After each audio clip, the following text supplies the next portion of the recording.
और बुढ़नोद वही दिख रही है। बाप रे बाप, पोस्टर लॉन्च बवाल होएगा। बाप रे होगा बवाल, देख लो दोस्तों। बाप रे बाप, तन बैठ रहे संभाल के बैठ।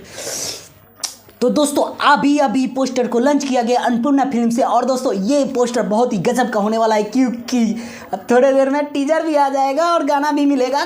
बता रहे कब गाना मिलेगा, और गाना का नाम है, आप सभी को मैं बता दूं कि डाले के बा।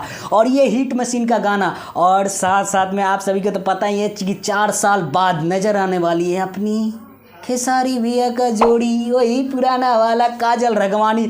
और दोस्तों आप सभी को ये पता है कि ये गाना लिखे हुए हैं अखिलेश बाबा जी और अखिलेश कश्यप जी। इतने तरीके से गाना लिखते हैं, जैसे कि आप सभी को कमर की कमाई और बहुत ही सारे हिट सॉन्ग दिए हैं। तो दोस्तों और म्यूज़िक देते हैं आर्या शर्मा जी। तो आप तब झूम कहीं रह जाते हैं, पूरे बिहार की मस्ती में रह जाते हैं जब आर्या शर्मा जी म्यूजिक देते हैं। तो दोस्तों और ये गाना अन्नपूर्णा फिल्म से आएगा, ये तो तय ही है, पहले से ही पता है। और दोस्तों कल सुबह 4 तारीख को सुबह 6:15 में आप सभी को ये गाना देखने को मिल जाएगा। तो रेडी रहिए ट्रेंडिंग में लेकर जाने के लिए। आप सब तो उत्सुक है ही, और कमेंट में भी बता दीजिए कि कौन कौन ये गाना को वेट कर रहा है और बहुत जल्द कौन सुनना चाहता है। तो सबसे पहले कौन सुनना चाहता है ये कमेंट में जरूर बताएं। तब तक के लिए बाय बाय, मिलते हैं नेक्स्ट वीडियो।